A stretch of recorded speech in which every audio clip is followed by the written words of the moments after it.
Match कडे आपण पुढे बघूयात. शेवट षटक हाताळण्यासाठी गोलंदाजीसाठी आलाय तो रोहित सुर्वे. पण ट्रॅकवरती तयार. 6 चेंडू 60 ची गरज. पहिलाच बॉल होता. अख्खूट टप्प्याचा बॉल खेचून मारला यावेळेस. चेंडू सीमारेषेच्या बाहेर आहे. षटकार.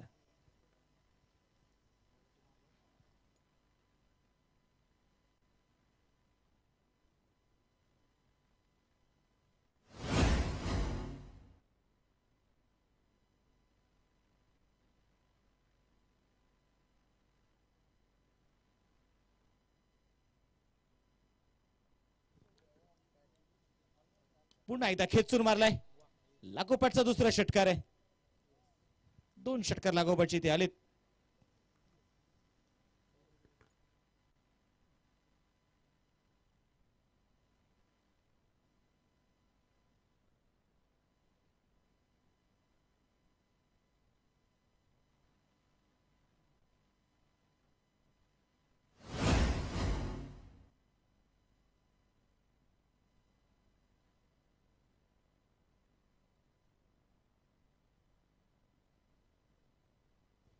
सत्तावन्न धाबा जे आपण पाहतोय स्कोरबोर्ड वरती ते आहे. 4 चेंडू आणि 48 ची गरज.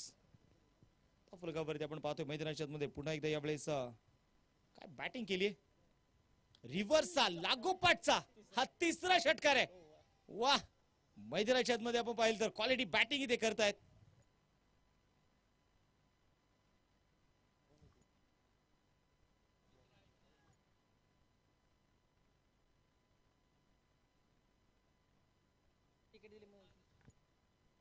मनोज जनपुरे यांचे आपण पाहतोय लागोपाठचे 3 षटकार अगदी रिव्हर्स.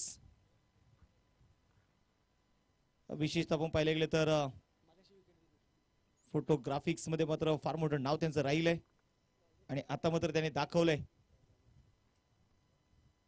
आणि ते सांगतायत तू खीच मेरी फोटो. आणि इथे लागोपाठचा चौथा षटकार. काय बॅटिंग करतायत इथे मनोज जनपुरे.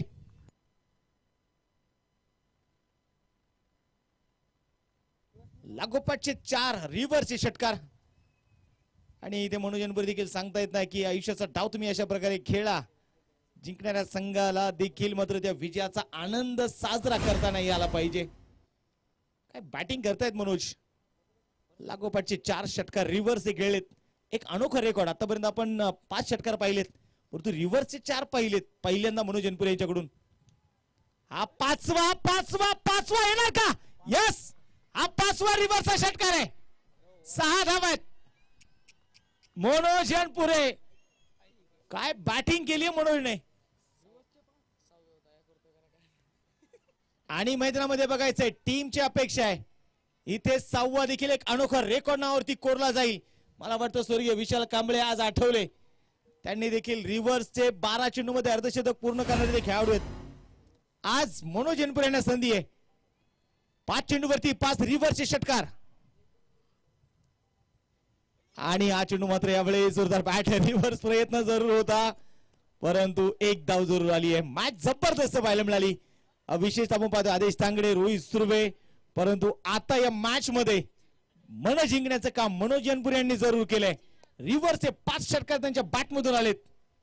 जबरदस्त बॅट